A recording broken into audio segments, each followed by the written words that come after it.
Cloud, rinig mo ako? Ayun, okay na. Ako, ma'am. Recording na po, ma'am. Thank you. Sige, chat. Ayun, kita ba? Wait lang po, ma'am. Open na ako ng cam.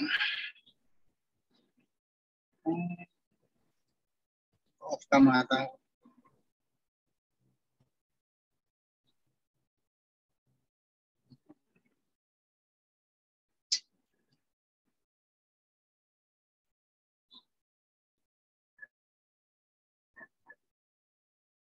Good evening po sa lahat. By the way, salamat po sa time nyo.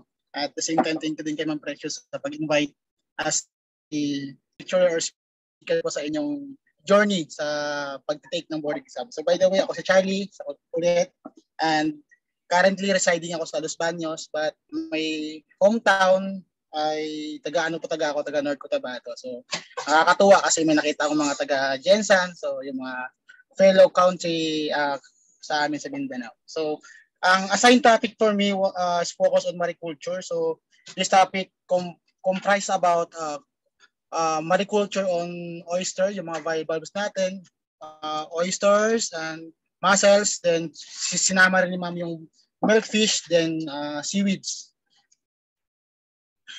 So, for our introduction, meron akong dalawang question dyan. What is mariculture? So, we have to tackle the basic information on mariculture, then why the government or yung mga private sector nag-engage sa mariculture. So yun yung first two questions na meron tayo sa introduction natin. So for the introduction, when we say mariculture, it is the aquaculture, doing of aquaculture in marine environment. So pag nag-conduct tayo ng venture of aquaculture sa marine, it is considered as mariculture. So we all know, pag sinabing marine, hindi lahat ng seeds o yung mga stocks natin ay readily available sa mga hatcheries. So may mga species sa marine na we are relying on the natural occurring of seed. So meron naman mga species na pwedeng makuha sa mga hatchery, then transfer natin siya sa marine environment. So sabi dyan, mariculture and coastal aquaculture collectively produced 30.8 billion tons noong 2018. So, walang po kalaki ang contribution ni mariculture at ng coastal aquaculture sa total aquaculture production ng buong mundo. So, nakaka-proud kasi ang Pilipinas po ay isa din po sa mga top export. Why engage in mariculture? So, sa study of different scientists sa buong mundo, sa globally, they estimated na pagpasok na ng 2050, mag-triple or mag-doble pa yung population na meron tayo. So pag nag-doble yung population, it is expected na magkaroon ng high demand for fish protein, and habang dumadami yung population, mas mag-decline yung catch sa wild. Then, at the same time, agriculture is an alternative income for fisher folk.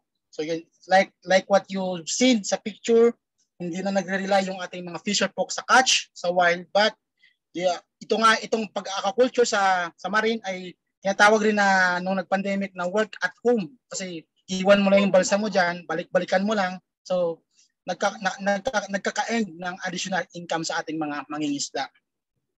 So, for this evening, we have these 4 species ng mariculture na pag-uusapan.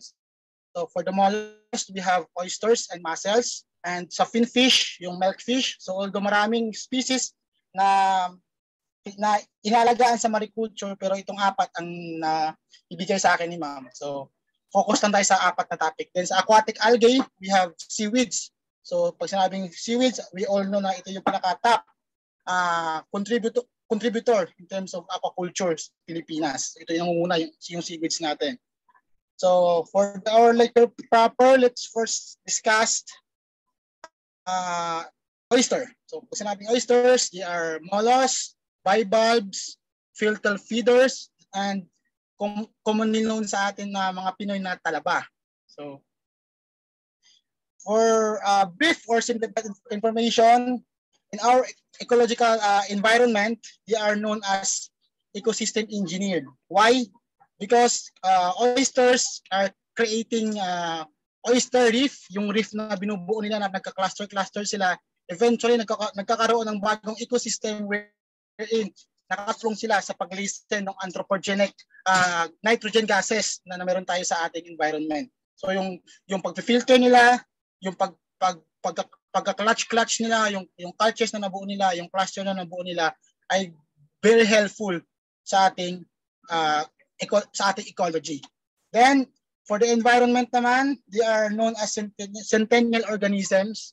When we say centennial, they are serve as guard, para silang mga gwardya. So in terms of level of toxicity sa tubig, sa level ng contamination sa tubig, sila yung laging chine-check para malaman ba kung may red tide ba dyan sa isang lugar, malaman ba kung may mga bioplastic dyan sa isang lugar. So they are known as centennial organism sa ating coastal environment. Sa economic naman, globally, they are very much important as a sector of non-feed aquaculture. Dahil hindi sila gumagamit ng feeds for their growth, kaya marami yung nag-i-invest. And sa atin sa Asia, they are a good source of livelihood, lalo sa mga third world countries. For the habitat, oysters mostly occupy estuaries. So pag sinabing estuaries, ito yung pagitan ng dagat tsaka yung upland papuntang dagat mismo. So pag sinabing estuaries, napaka-crucial ng area sa estuaries dahil nandiyan nangyayari yung shifting ng intrusion of level ng salinity. Lalo sa Pilipinas na we have 2 monsoons wherein greatly affected po yung mga estuaries environment natin. Pag sobrang maulan, we expect massive runoff from higher land. Kakaroon ng baha, mag-iiba yung salinity, mag-iiba yung DO, mag-iiba yung temperature ng tubig, at yung mga factor na yon ang isa sa mga crucial sa growth, sa reproduction ng ating mga oysters. So sa habitat nila, they are also occupying mangroves. So sa mga estuaries, yung mga ilog-ilog sa malapit sa dagat, napapansin nyo na doon sila nakadikit-dikit sa mga ugat ng ating mga mangroves. Sa filtering ability, so according to Noel 1988 hanggang kay Powell 1992, on average daw, kaya nila mag-filter ng 15 to 55 liters of seawater daily. So ganun kaganda yung filtering, ganun ka-active yung filtering ability ng oysters. Nutritional attribute, so oysters are rich of vitamins, minerals, proteins, and carbohydrates. Kaya sa ibang bansa, pinapartake siya or kinakain siya ng raw or hilaw kasi ayaw nilang masira yung mga nutritional attributes na yon. So, they mainly eat raw para buo yung mga nutritional na makain nila. Unlike pag niluto, so may mga bawas na yun sa nutrition ng oyster. So, byproduct, so walang tapon naman sa talaba kasi yung kaniyang shells, after makuha yung meat, yung shells niya ay the main material sa paggagawa ng lime. At the same time, ginagawa siyang spot collector. So sa akin ngayon, sa trabaho ko sa MSI, ang project na naibigay sa akin is oyster, yung seasonality, larval seasonality ng oyster sa Tayabas Bay. So ito yung project na focus ko ngayon sa trabaho ko, oyster. Then, number 1, at last simplified information, they belong to non-feed sector sa aquaculture. So, yung mga ita natin, they are feed, kailangan ng feeds or yung mga commercial feeds. Unlike sa oyster, they are non-feed kasi nga nag-filter lang sila ng mga diatom, planktons. So, plankton, lahat ng kumasya doon sa bibig nila, kaya nilang i-filter. So, taxonomy, so they belong to Kingdom Animalia, phylum Mollusca, class Bivalvia, order Ostradiae, hanggang sa genus nila na tatlo, we have Piradidae, Malabonensis, and Palmipis. So, oyster larvae, so itong infographic na to is galing sa isa sa dalawang private sector na nagtataguyod ng talabahan sa Pilipinas. We have the ASIN or yung Agriculture Sustainable Initiative for Nature Incorporated. So sila yung isa sa mga malaking company na nagsusupply sa industry ng oyster. So sa life cycle, until mag-uumpisa yan sa spawning. So pag nag-spawn sila, we have this sperm cell. Then pag-release ng eggs, then after an hour, magkakaroon ng ma-fertilize yung egg. Then stage 3, after 8 hours, magiging embryo na sila. Then after 18 hours, mag-shift sila into trophospore. So ito yung mga stage na crucial sa oyster natin. For example, sa oyster kasi ang pinaka nagti-trigger ng spawning nila is yung temperature at change of salinity. So sa safe deck ginagawa nila to pag yung remote set na tinatawag natin wherein pinapaspawn yung mga broodstock na talaba sa hatchery, binibilad muna sa araw for 1 hour, then bubuhusan ng tubig para magkakaroon ng temperature shock. Pag after nila magkaroon ng temperature shock, saka sila magre-release ng kanilang mga egg. So sa oyster, there are two factors na nakaka-apekto sa kanila. Una, yung temperature, then salinity. Kasi yung salinity naman, yung alat, sodium carbonate, yun yung magti-trigger kung paano yung kapit nila at yung kapal naman ng shell nila because of yung component ng chloride. So we have, after ng trophospore, we have dehench. Then mag-shift siya sa early umbo, late umbo, PD Villinger. So sa microscope, pag nagkuha kayo ng plankton o nag-cast kayo ng plankton sa talabahan ninyo, mostly ito yung napapansin natin, yung D-shape na may paa, yung foot nila, yan yung tatawag na PD Villinger, sorry. Then after 21 days, yun, kakapit na yun sila sa mga spot collector nila. So ang ginagamit naman usually sa spot collector, mga tire na sira, mga gulong, yun, shell, sa amin shell ng talaba. So yun yung mga example ng spot collector na ginagamit natin. So after 4 months, magiging juvenile sila. Then 8 to 12 or hanggang 9 months, ready na sila for harvesting or yung ma-reach na yung kanilang maturity stage. Sa site selection naman, sa substrate, so probably ang bottom ng substrate natin is either hard or not shifting or soft and muddy. So iwasan lang na makalublob yung talaba sa putik kasi pag nag-impede yung calt sa tubig sa putik, mahirapan sila mag-filter ng pagkain. Eventually magkukos yun ng pagkapatay ng mga oysters. Natural food supply, so importante if we are going to have this oyster aquaculture or mariculture, dapat meron kayong mga technician or tayo ng mga fishery student, graduates, marunong din ng plankton identification. So doon malalaman natin kung gaano kadami yung abundance ng phytoplankton, zooplankton, diatoms, at eventually yung larvae nila. Doon malalaman natin na ganitong buwan pala medyo dumadami na yung nagsuspawn. So pagpasok ng ganitong month, maaring maglagay na ng mga raft para kumapit na yung mga spots ng talaba. So wind action. So ang data naman na to is readily available naman sa Pag-asa yan usually. So pwede kayo manghingi doon sa pinaka nearest Pag-asa point sa lugar ninyo. For example, sa atin sa Laguna, we have this Alabat kung malapit ka sa Quezon. We have Tayabas na Pag-asa. So yun yung mga regional offices na meron sila. So magre-request lang kayo ng data doon ng wave. Pwedeng mag-request ng data ng hangin at yung sa alon, pwede rin manghingi doon. At isa sa mga last na important consideration sa pag-aalaga ng oyster is yung pollution. So we all know pagka malapit yung talabahan nyo sa kabahayan o yung mga residential area, mas madami yung nire-release ng mga anthropogenic nitrogen. For example, if naglagay kayo ng talaba sa lugar wherein maraming mga fish ponds, expected na yung fish pond ay naglalagay ng mga fertilizer. Yung waste ng fertilizer ay mga nitrogenous gases na pag napunta sa tubig, nag-trigger ng bloom.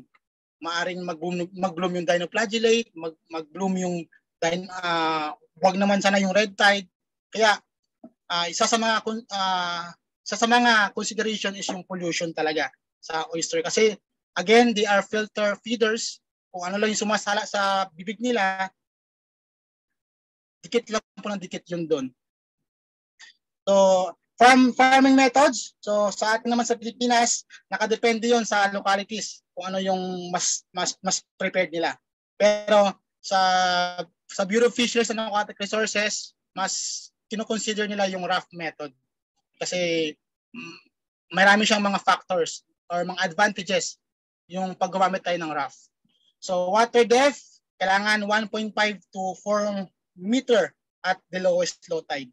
Kasi pag mas mababa dyan, tas na lublob na yung mga collector nyo sa putik, yun yung mga magkukos ng death or yung mass mortality sa ating talaba. Temperature, 30 to 33 degree, possibly wider, pwede yun, kaya yun ng mga talaba. Salinity, so ito pinaka-importante. So brackish to marine, kailangan yung salinity natin is nag-range from 15 to 26 parts per thousand. Kailangan, importante rin po yun. So spawning season, so itong data na is galing from BIFAR. So ang peak daw ng spawning o yung spot or yung pagbubuga ng mga oyster is nag-occur siya from January to February and May to September. So kaya maganda rin na alam natin yung mga months wherein mag-occur yung spawning kasi pag naglagay tayo ng raft na wala pang spawning season, maaari po siyang maunahan tayo ng mga competitors. For example, barnacles, mas maunang kumapit yung barnacles sa spot collector natin at hindi na makakapit yung mga spots ng oyster doon kasi food naman ng barnacles yung mga oysters. Juvenile oysters, pwede nyo silang ilipat sa ibang area. And again, 2 factors na nagko-contribute po sa growth and survival ng oyster is yung temperature and salinity. So again, ito yung dalawang itong pinaka-crucial sa part ng oyster. Although yung mga DO natin, mga total dissolved solid, kailangan din po yun.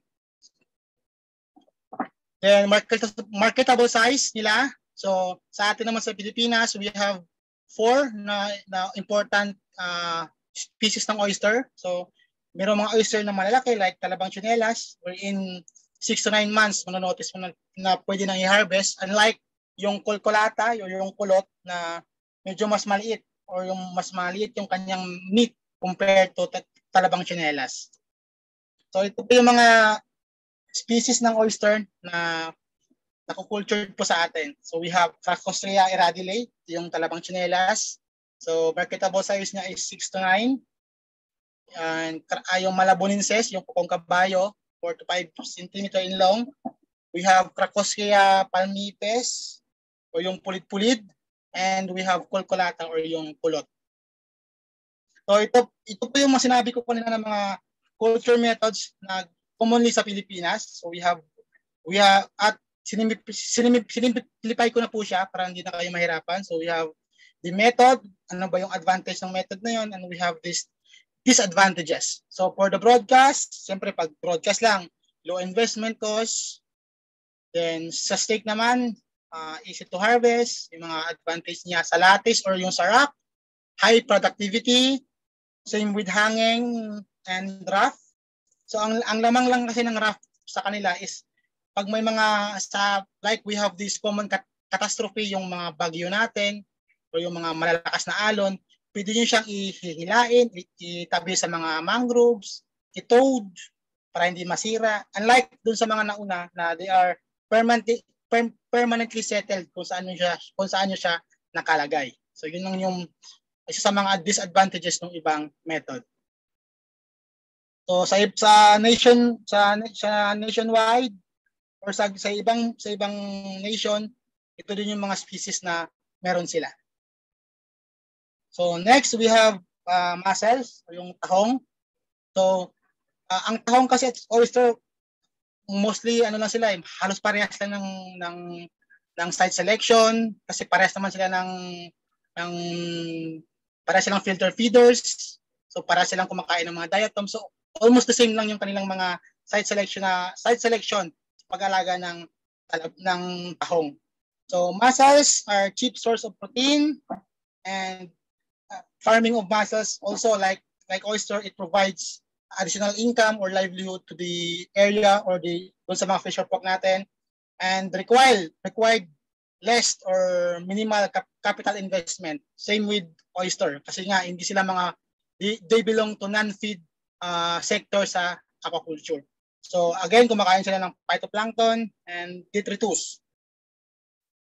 Taxonomy, yan, almost same lang ng taxonomy, nagkakaiba lang sa genus at species. We have belong to mollusca and bivalve.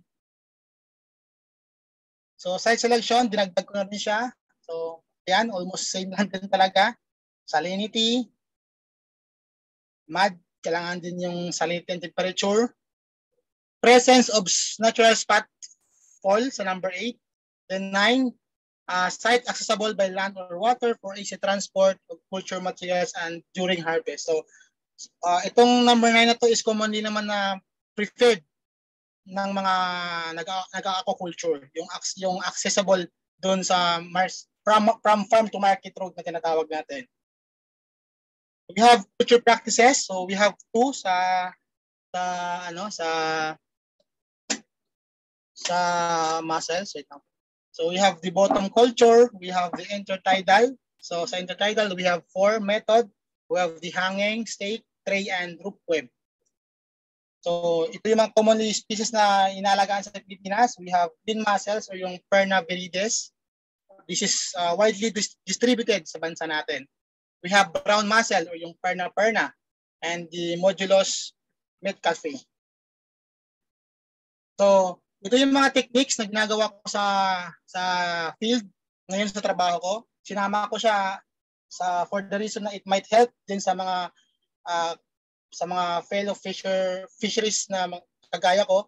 So pag nag-alaga kayo ng mga mollusks or yung mga oysters and mussels, ito yung mga considerations na ginagawa namin sa field. So we have monitoring, weekly monitoring, both environmental and biological context. Pag sinabing environmental, diyan papasok yung ating mga multi-parameter, DO, salinity, TDS, lahat, total dissolved solid, lahat kinukuha yun, chine-check yun, ina-analyze natin ng mga fisheries or aquaculturists. Biological context, diyan papasok yung chlorophyll A, yung abundant ng penetration ng light doon sa mga nabubuhay na organismo sa tubig. So we have DNA, pwede rin dyan, DNA, and nutrient. Ano ba yung nutrient na meron doon sa water column? So yan yung mga technique na ginagamit natin sa field. So sa pag-monitor, again, gumagamit tayo ng mga multi-parameter equipment. Sa akin, meron akong personal na gamit na bigay ng institution. We have the HANA multi-parameter. Then spot collector. So para ma-assess yung dami, yung abundance ng larvae, ma-assess ma-assess din yung survival rate ng mga spots na kumapit sa isang collector. Dapat may mga spot collector din na nakaabang doon sa field. Then spot counting, ito kailangan din natin dito ng microscope kahit yung compound light lang. Then we will use also fixative like yung mga yung mga glutaraldehyde, formalin. So para ma-fix lang yung tubig na sample natin sa pagka-count ng spots na talaba. So yun yung ginagamit namin. So next, we have milkfish or yung Chanos, the sole species po sa family ng Chanidae. So information, so sa fishery examination usually hindi naman natin talaga alam kung saan magagaling yung exam. So may mga tanong na medyo history. So pag wide reader ka, mas lamang ka. So yun yung advice kahit sa amin sa LSPU. Read and read and read. So mas marami kang nabasa, mas lamang ka dun sa exam. So sinama ko lang siya as a additional information para po sa inyo. So 1954 daw na-develop ni Dr. Saturnino yung modular system ng pag-aalaga ng bangus. 1960s naman, before nung plankton, deep plankton method, pero eventually hindi siya nag-succeed kasi nga sa atin sa Pilipinas, medyo shallow yung ating mga fish pond. So 1970s to 80s, yung UPV sa Visayas, nalaman nila or na-develop yung method sa pag-neutralize ng pond acidity. Then 65 to 67, nag-start o na-pioneered yung pag-aalaga ng bangus sa Laguna de Bay. Then 1970s, yung Laguna Lake Development Authorities o yung LLDA nag-demonstrate or nagkaroon ng successful demonstration doon sa commercial scale ng bangus. 1968, yung first hatchery naman po ay na-establish siya sa Mindoro, Naujan, Mindoro. Then 75, yung safe deck, nagkaroon na ng mas na-exploit pa yung pagkukulture at pagre-rear ng ating bangus. 1980, nalaman na nila yung maturations, yung spawning in captivity ng milkfish. Then 1981, before yung safe deck, nag-launch na sila ng National Bangus Breeding Program. Then 1986, 4 of out 12 regions daw ay nagkaroon na ng reported maturation and natural spawning ng bangus. 1990s, dyan na po nag-start yung commercialization ng bangus. Nag-start sa Taiwan, then followed by Malaysia, then sa atin na sa Pilipinas. So again, simplified information of milkfish. Cultivation, so ang maganda lang sa milkfish, although yung topic natin is more on mariculture, ang milkfish ay pwede makulture sa fresh water, brackish water, and marine environment. So sa aquaculture, kumbaga lahat ng environment pwede suitable or kayang i-maximize ni bangus.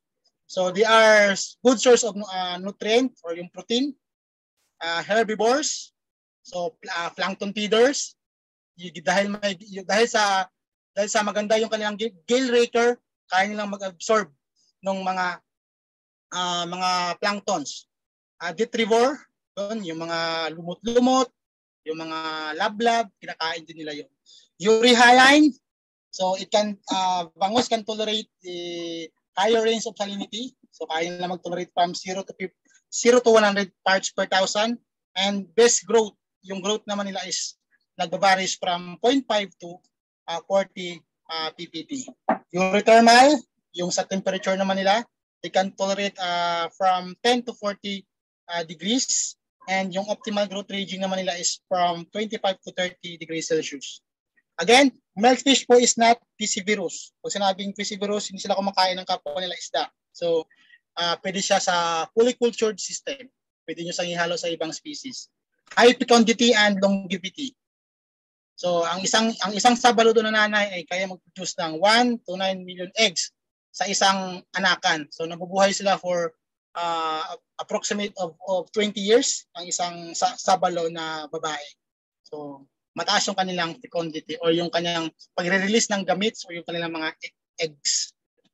So how to manage each growth stage? So nung nag-take ako ng board exam, hindi lagi daw binabalik-balik yung kawag-kawag, hatirin, garungan, then yung sabalo, yung pinaka-adult nila. So sa nursery, yung growth from fry or kawag-kawag to fingerlings o yung hatirin. So lagi po natin natandaan, pag sinabi pong fry, they are kawag-kawag, then fingerlings yun yung hatirin. So 23 to 30 days daw, ang feeding nila is more on lablab and fry mass.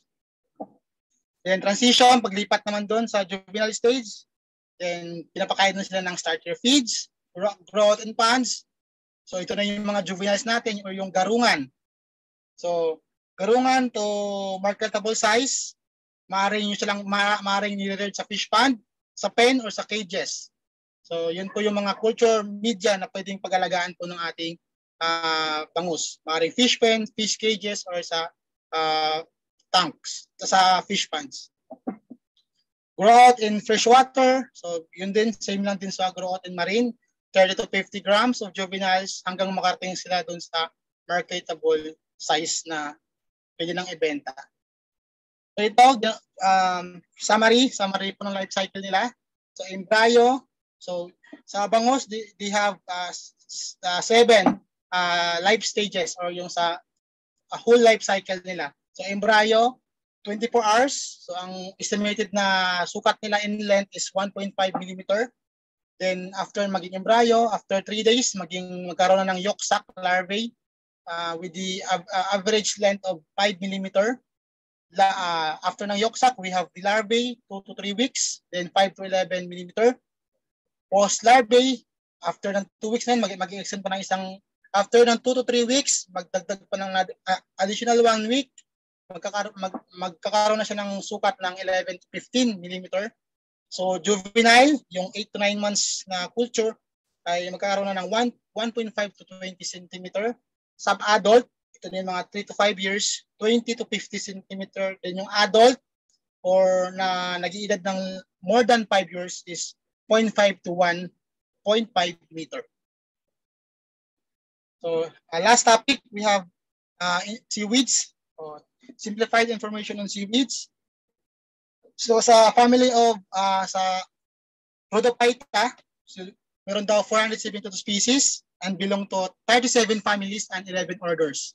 For Phaeophyta, we have 34 species and 10 belong to 10 families and 7 orders.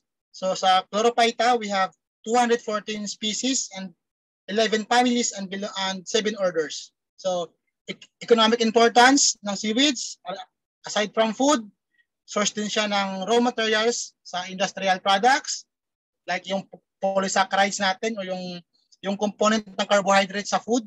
We have bioactive, nutritional, natural growth, and growth promoting substances.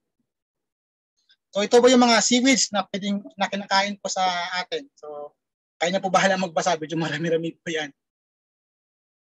So next, we have seaweeds as source of phycocolloids. So phycocolloids are basically polysaccharides that derive from seaweeds. So yun po yung phycocolloids. The 3 major phycocolloids are, so ito sa board exam, lumabas rin to, alginates, agar, and carrageenan. So lagi po natin tatandaan, they are phycocolloids na nakukuha sa seaweeds. Alginate, agars, and carrageenan. So yung alginates are extracted from brown seaweeds. So galing lang sa brown yung alginate, yung agar naman ang carrageenan are from reed seaweeds. So agar, so reed seaweeds belong to families of Droseraceae, Gilidaceae, nagko-content ng agar as the major cell wall component. Widely used in different ways due to its gelling ability. So yung gelling ability na nakukuha doon sa seaweeds na yon, yung agar, yun yung ginagamit na raw mat sa iba't ibang produkto. Mainly used for food application and some amount is used for bacteriological and other biotechnological uses. So uses as stabilizer and thickener. So yung sa mga cake, yung sa mga baked good industry natin, yung gumagawa ng cake, tinapay, so ginagamit po nila yan as stabilizer and thickener. In canned products naman, yung mga na-process na pagkain sa fishery industry, ginagawa siyang proactive coating agents that effect of metal containers and shaking ng products sa pag-transport ay ma-maximize. So yun po yung gamit ni agar. Use as clarifying agents sa wine and beer. So, para medyo mawala yung labo-labo ng beer, ng wine, saka ng liquor natin, ginagamit siya as clarifying agent. It used as laxative. So yung mga medyo hindi normal yung bowel movement nila. So yung laxative agent na yun para madaling mailabas yung dumi o yung stool. So yung agar din yung sa mga component sa laxative na ginagamit natin. And as drug vehicle in pharmaceutical industry. And last, serve as constituent of skin cream, ointments, and cosmetic industry. And is used as finishing and seasoning agents in paper and textile industries. So, yun po yung mga gamit ni agar. Agar as phycocolloids, kasi phycocolloid ay nagagaling sa seaweeds. Carrageenan, obtained from virus reed seaweeds, belong to families of Gigardicaceae, Solaridaceae, and Hyperidaceae. Carrageenan is mainly used in dairy products. So mga milk natin. Used as emulsifiers in cod liver oil and emulsion as granulation and binding agents to tablets, elixir, cap syrups, etc. So yun po yung mga ginagamit ang gamit ng Carrageenan. It is also called as painter mousse, used in paint manufacturing as stabilizer for pigments.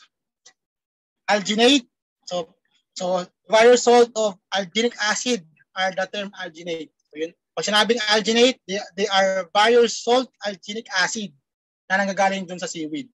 So algin is obtained from brown seaweed, mainly yung mga eklok niya, Microcystis, Ondari, Laminaria, and that from temperate areas, and Tubinaria, Sargassum, hanggang sa Hormopyza from tropical areas. Algin is used as emulsifiers in watery emulsion with fats, oils, and waxes, and used as filters in manufacturing of tablets, pills, and mga ointments. In cosmetic, sa mga sabon natin, sa mga detergent, ginagamit siya as thickening and dispersing agents. Sa food naman, alginate improve the baking properties doon naman po sa pagluluto ng baked products. And sa environmental consideration naman ng seaweeds, sa temperature, mas maganda yung 20 to 25 degrees Celsius, salinity, 30 parts per thousand, water movement, 20 to 40, water depth, greater than 30 cm in lowest low tide. Power of hydroxide, yung pH natin, 6 to 5 to 7.5, and clean and clear water. So culture procedure, we have fixed of bottom culture, single rough long line, longer rough long line, and hanging long line.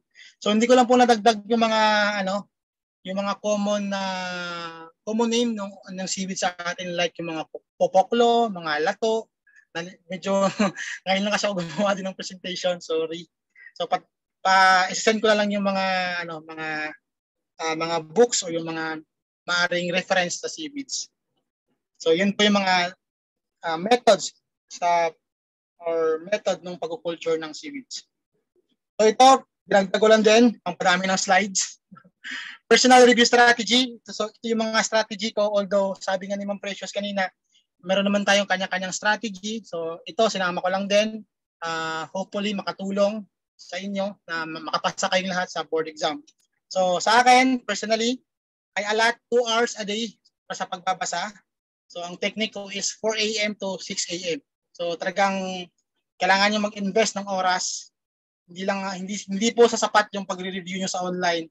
Kung hindi niyo po talaga tulungan yung sarili niyo para gumising ng maaga. So maganda kasi sa umaga, galing sa tulog, relax yung katawan, tahimik yung environment, unlike pag hapon ka na mag-review, sa mga full-time workers pa, katulad ko, pagkaling trabaho, stress na, so tulog na lang pag-uwi, so hindi na kayang i-accumulate ng utak ng mga binabasa. So yan po, kailangan niyo po magbasa talaga na magbasa. So, while reviewing, talagang nagkaroon po ako ng disiplina muna. So no phones, naka-switch po yung data and wifi. Kasi na-experience ko po ito while nagre-review ako, mamaya may nagbo-pop up na mga sa newsfeed from Twitter, from Instagram, from Facebook. So nag-decline yung aking pag-aaral. So sa fisheries, di ba, meron tayong 4 na subject. We have core subjects, we have aquaculture, post-harvest, capture, tsaka yung aquatic eco. So ang ginawa ko doon, monthly ako nag-shift ng subject. So first month, puro aquaculture muna, hanggang palipat sa ibang subject. So hindi po ako palipat-lipat ng kung ano lang yung mabasa. So talagang meron akong Gantt chart na ginawa. Taking down notes, so kailangan mas maganda daw talaga na isusulat natin yung ating binabasa. Sasabi po sa mga pag-aaral, 20% daw yung nare-retain sa utak natin pag binasa, 50% pag sinulat, then 70 to 80 pag tinuro natin. So, mas advantage po yung nabasa natin then sinulat. Kasi pagdating sa board exam, bumabalik-balik po yun sa utak natin.